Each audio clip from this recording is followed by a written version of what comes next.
Oh, lovely. Look, my hair is always such a fucking mess. It's the day after the wedding. It's like 5 p.m. We've all just been hanging out today, not really been doing anything. We've been into the hot tub the last couple nights. It's very luxurious. But yeah, we've been in the hot tub, debated about what this is for. I'm still gonna be here for 2 more days. This is the last day of the Airbnb. We're sleeping here tonight and then we're leaving tomorrow. And then I'm gonna go back to Kaylie and Duncan's house. So, this place is crazy. It's very rich and nice. I know, right? Yeah. Person's displeased. I want to go and explore, but I'm not allowed. Sorry.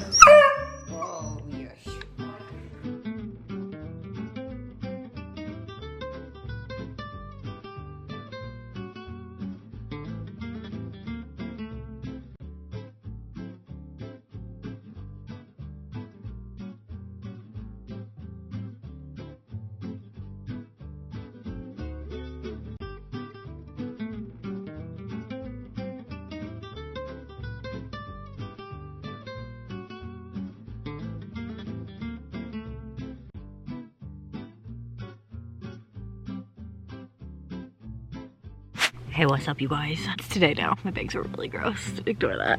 They were sticking straight up, so I had to make them wet. Kaylie's family already left the Airbnb, and I am too. Everybody's leaving. We're the last ones here, actually. There's nobody else here but me and Kaylie. She's making sure we got everything out of the house. I don't think I showed the front of the house. It's very beautiful. There's people in there. That's our little apartment.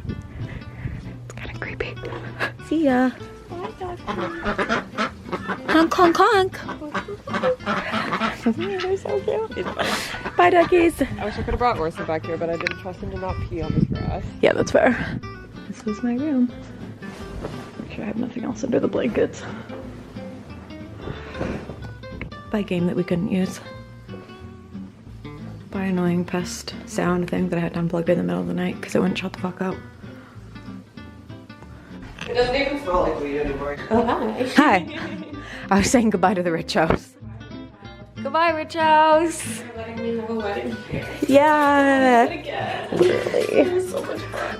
Let's just come back every single year and do it every year. Oh my god. Yeah. We brought Orson to a puppy park. Gotta give you crazy stuff. Uh-huh. Dog park.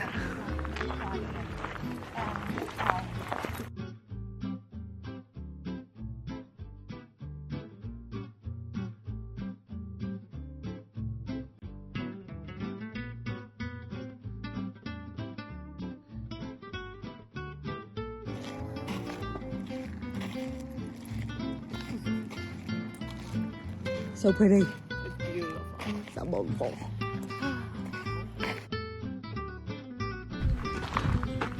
We came to a hike. Ooh. I want to do an easy hike. Definitely. Here.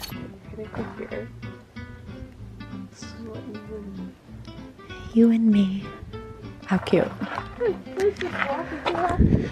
Yeah.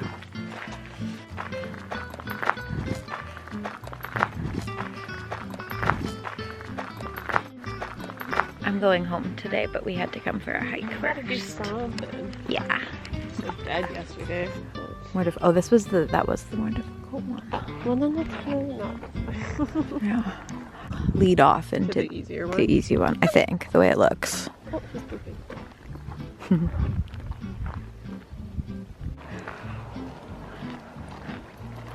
We're at a bridge, and there's a tiny waterfall. A mountain stream, if you will. If you will. This tree is so sappy.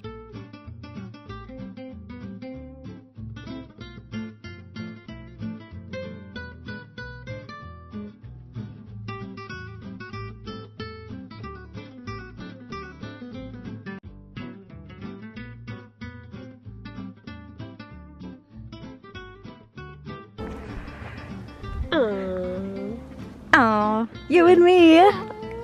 Cute. We've been playing Twilight too. Yeah.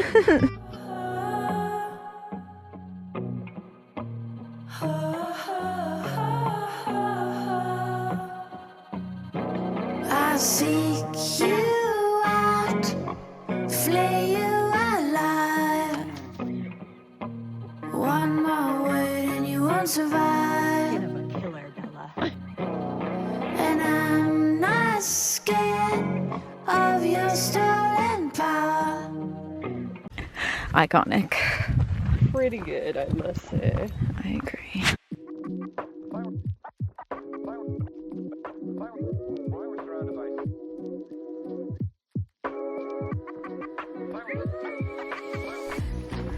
We're at the end of our little hikey hike. I did it. We did it. By Ellison Provincial Park.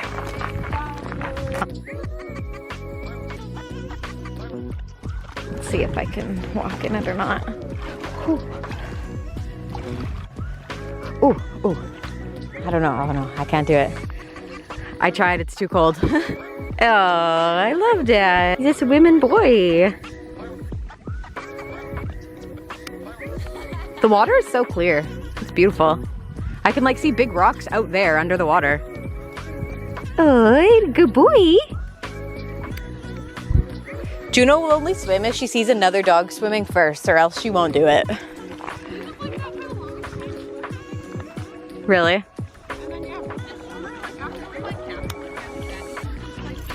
Aw, that's so good.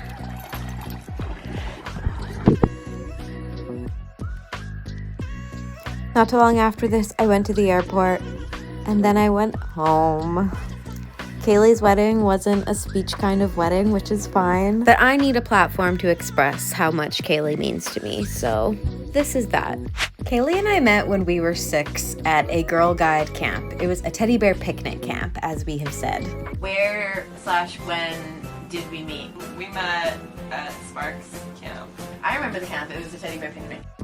These photos are not from that camp actually, but they are from a Girl Guide camp, and they are our first photos together.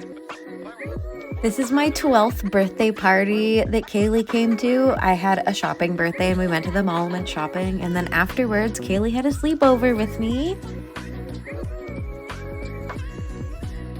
This is at my 14th birthday party. I rented the ice skating rink, and Kaylie came to that birthday party too. This is a couple months later, still 2011, in what was known as Kaylie's Ratchet Red days. Very iconic. And a photo of us together at a school dance, still in the Ratchet Red days. This is Kaylie and I in the summer of 2012, right before I started going to school with Kaylie, and we were now going to school together. That first year of school together though, grade 10, we actually had 0 classes of school together, so these pictures of us together don't start until grade 11. See, I think we have a dick theme going on along with our yellow theme, because it's like, this is the yellow dick band. In the spring of 2014, when we were in grade 11, Kaylie was the stage manager of our play and I was her assistant stage manager. And we hated our play that year, but we went to drama competition and we ended up winning Best Technical Crew, which was basically because of me and Kaylie, basically. Then right after that, we went on Europe trip together, and that just like really cemented our friendship as besties for life. We now had a romantic vacation in Europe together, and we're together for life at that point. We're leaving Switzerland, but we're going to Italy.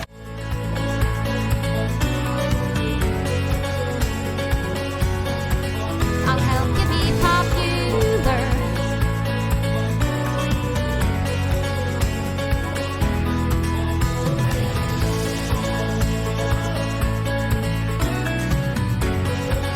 This is us in our Europe sweaters on a band trip, like 2 days after we got home from Europe. We were so jet lagged, and the biggest thing that I remember about this band trip is that we wanted to see how many of us could fit inside the Greyhound bathroom, you know, the little bathroom in the bus. So 5 of us squished in there. We had so much fun the end of that school year. This is Kaylie and I being dangerous, and you can see our favorite teacher, Stacy, in the photo.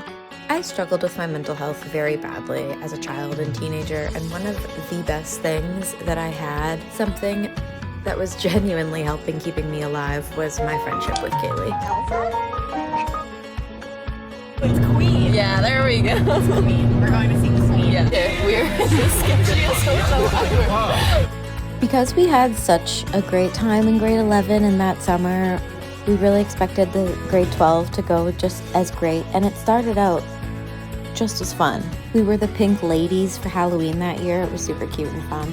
But unexpectedly, in November of our grade 12 year, my grandpa passed away, and then on the same day, a friend of ours died by suicide. And honestly, I really wasn't even processing it at the time. It was so horrible.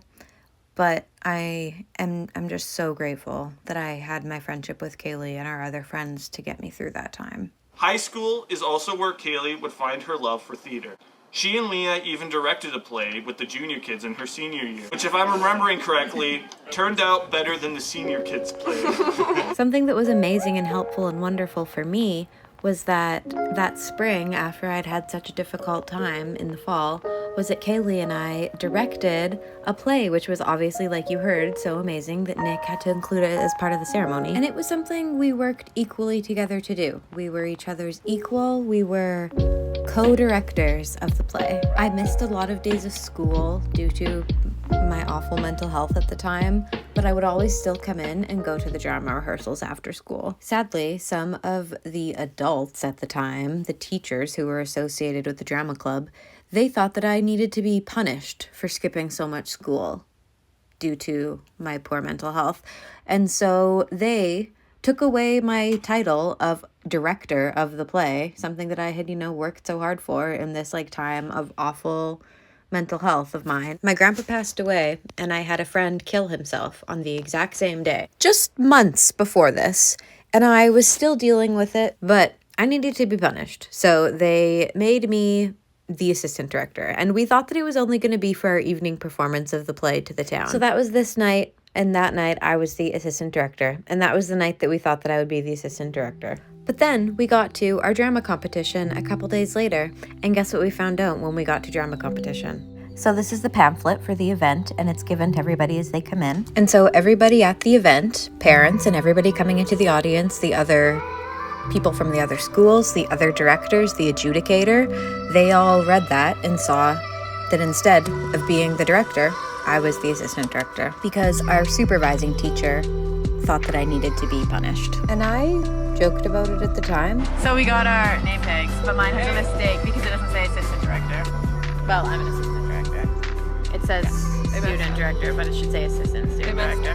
Joking about it was really the only way that I knew to deal with it, but it was awful. It was devastating. I just felt like I had no power to deal with this, and I really didn't. And that was kind of their goal, which is really messed up because I was very also messed up at the time. And they knew too. This was a small school. They knew what I was going through in my personal life, and specifically this teacher, because I had opened up to her. And it didn't stop there. At graduation, I had put into my speech that I wanted the announcer to read out that I directed the play.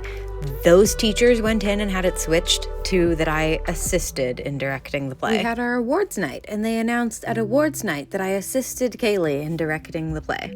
But Kaylie and I happened to be the senior editors of the yearbook, and we had last access to the yearbook before it was sent out to publishing. And so Kaylie and I went in, changed it in the drama page to say that we had directed the play together.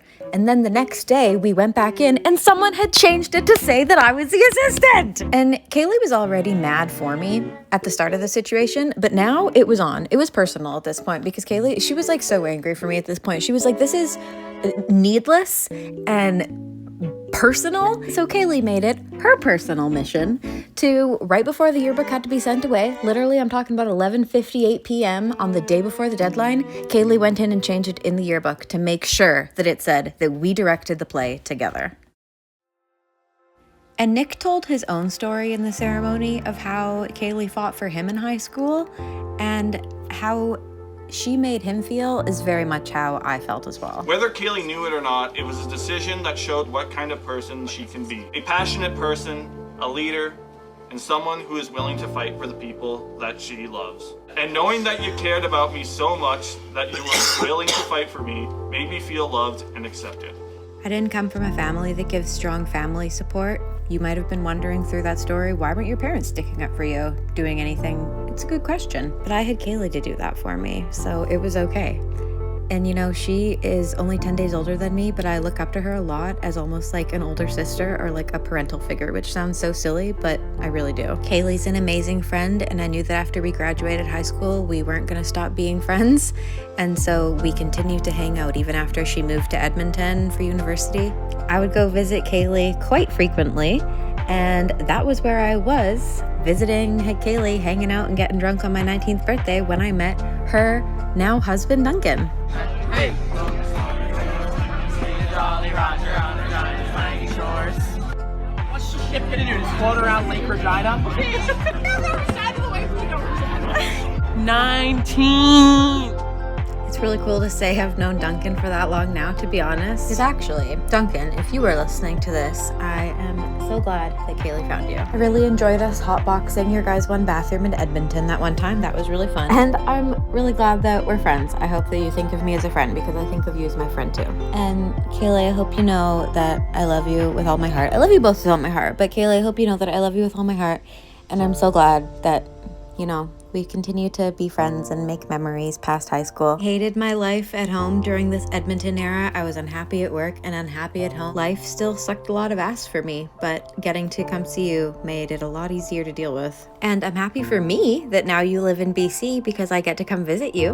But I am also just so happy for you for finding this beautiful life for yourself out there in BC, and nobody deserves it more than you. And I hope you know that.